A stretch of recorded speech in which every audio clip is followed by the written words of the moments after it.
Hello everyone and welcome to Thoughts on a Review for a pay-per-view. This time we are talking about and reviewing NXT New Year's Evil, and the card was a little bit different to what was announced, so I decided to write it down. I've just got dot points of what happened. Um, and we're going to start off with how the show started. It was Cross versus Priest. Um, really good match. Not quite match of the night, I don't think, but very, very close. I feel like Wrestle Kingdom did better than New Year's Evil, but New Year's Evil did better than New Year's Dash. So, yeah, we kicked off with Cross versus Priest, really good match, and it was just them two going at it, which is always going to be great. Um, very proficient in strikes as both of them. Priest, obviously, we already knew that. Cross, we knew that as well, but wasn't sure how it was going to go with them together. I wasn't sure if they were going to book it like just a squash match or whatever, but no, it was competitive. It was really, really good. Definitely worth checking out NXT for that match, and the few other matches. But then we move on to the Cruiserweight title match, which was Grand Metalik with Lince Dorado versus Santos Escobar with Legado del Fantasma. Good match. It was whatever. Santos won. You know, the action was good, um, but it was a Cruiserweight title match. They keep hyping up the Cruiserweight title match on, like, Barrett and Joseph, especially. You know, always hyping up the Cruiserweight title like they should, but they don't do anything with it, so it doesn't matter. Like, I don't care about it. I won't care about it until Jordan Devlin comes back, because it's the only interesting thing to do with it is Jordan Devlin. So, yeah. Um, then we got a little bit of a weird part. Because we got Xia Li versus Katrina Cortex. Um, which was a squash match for Xia Li. Xia Li and Boa are back with their new manager, I guess. I don't know. But yeah. There was a match that happened. It was a squash match. Can't really rate a squash, but yeah. Then we got the last woman standing. Before we talk about that, I should mention that somewhere in here, Regal told us that Thatcher can't compete in the Fight Pit match because he suffered an injury while training. So when he's cleared, they will have that match. But yeah. So with saying that, for prediction's sake, everyone didn't get a point. Both Ciampa and Thatcher lost, is what I've put it down to. So no one gets a point for it. And I will get on to how the predictions went very, very soon, but we'll just talk about everything first. Then we'll go through that. Then we'll give it star ratings, and then we'll end the end the video. Keep trying to call it episodes, but it's not really an episode. But yeah, so we get the last woman standing match, which was really good as well. They destroyed a whole bunch of shit, that's for sure. The announce table got destroyed, a door got destroyed, stage got destroyed. Just a whole lot of shit got destroyed. Um, Dakota Kai got involved, and that didn't really affect anything, if I'm being honest. But in the end, Raquel Gonzalez won. And yeah, she won after she put Rhea through the stage. I get the feeling this is to write her off TV until the Rumble, where she will come out and she will possibly win the Rumble. I still think that Bayley will win the Rumble, but Possibly. Rhea wins and says she's going after one of the belts on the main roster. The only problem is that I would think that if she was winning the Rumble, she's going after Charlotte's title. But Charlotte ain't got a title she can go after unless she's going after the women's tag. But why would she do that? Um, but yeah, anyway, so I think this is the call up for Rhea Ripley. Then we get another weird part because it was a segment for the Way who showed up and whatnot, and then they did this whole Johnny's a superhero and they're all about giving, but this is not how this works because we're going to give him stuff. So that happened, and then that turned into a match between Kushida and Shotzi, Gargano and Candice. And Kushida and Shotzi won. It was a good match.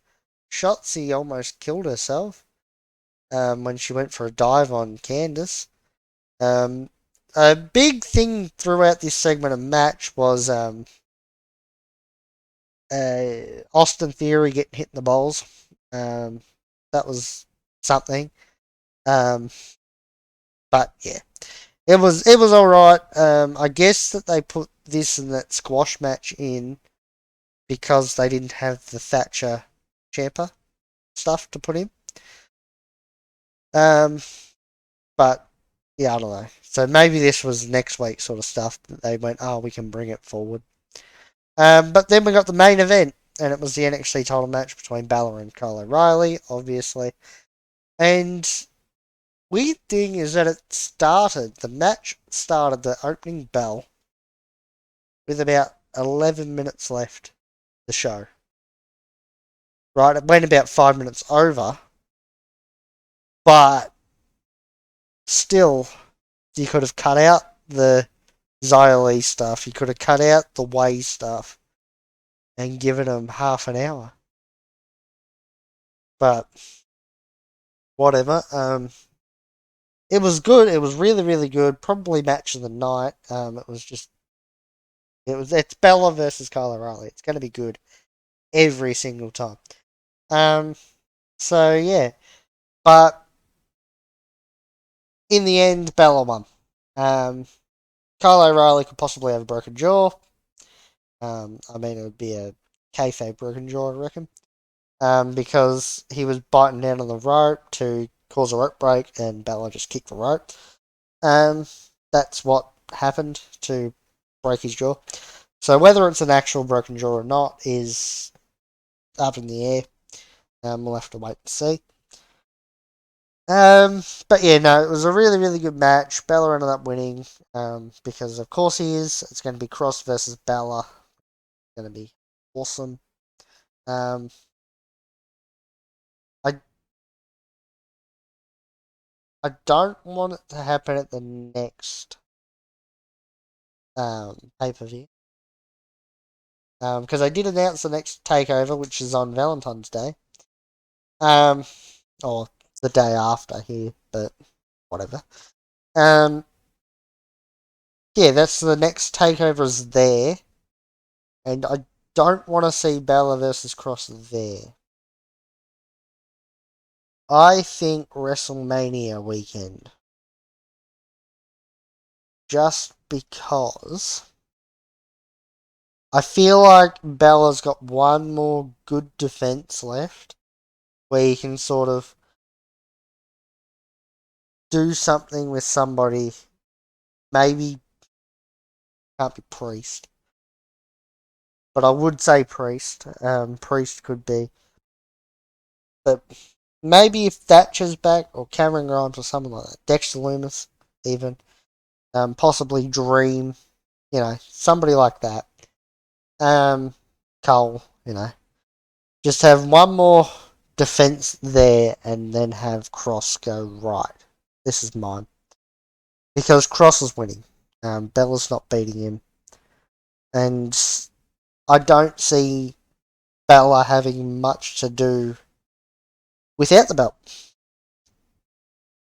So yeah, that's what I reckon.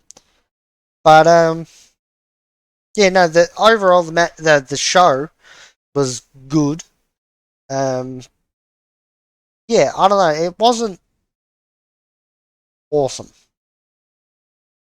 but it was alright. So let's go to predictions. Let's see. We had Cross Priest, where most of us picked Cross, so that was fine. There is about 8 or 10 of us doing NXT predictions. Cruiserweight title, again, most of us picked Santos. Xia Li we didn't do because we didn't know that was happening. Last Woman Standing, I believe it was sort of around 50-50. Um, I should also mention before we talk about this next part of that match, the Thatcher Champa stuff, everyone got no points for. But it was one that Joe had different to Seth. So with nobody getting a point, it just writes the match off though.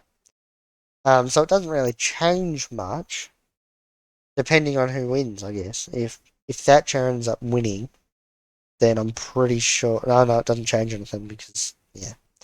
But yeah, so with Gonzalez winning, that meant that Seth couldn't lose the belt because Kyle and Joe, who were also tied with us, had Ripley. So they were a point down going into the main event. So yeah. Then we got the Way stuff, which obviously we didn't know, so we didn't predict. And then we got the NXT title match where only one person picked Kyle O'Reilly, but they got 0 points all up anyway, so it doesn't matter. So it ended up with me and Seth on 4 points, and then everyone on 3 points bar 2 people, one of them on 2 and the other on 0. Um, but yeah, it was good. Um, that does make 4 shows in 4 days that has ended with me tying Seth. And that means that at Impact Hard to Kill, me versus Joe, bragging rights, because there is no title on the line. Which sucks. But yeah. So I guess it's just bragging rights. Now let's go through and give them all star ratings.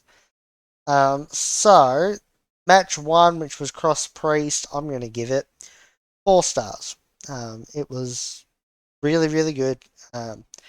Wasn't, anything 5-star or anything. It was 4-star. Cruiserweight title will go 3.5 because the action was good. I just didn't care.